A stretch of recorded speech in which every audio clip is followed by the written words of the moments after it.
How to add team members on Trello. In this video, I'm going to show you how you can expand your team on Trello.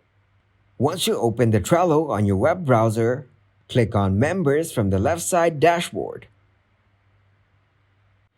You can invite a member to workshop. So to invite someone, you can either share a link or enter the email or name of the person.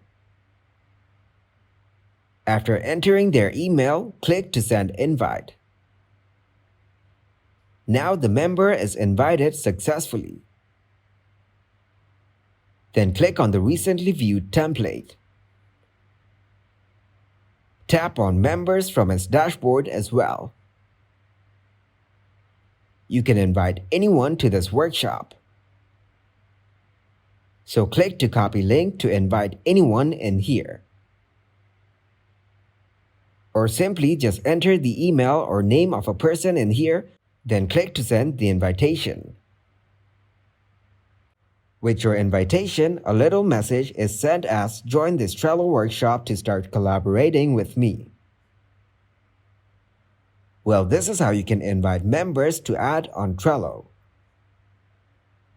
Thanks for watching, and please leave a like, subscribe, and share.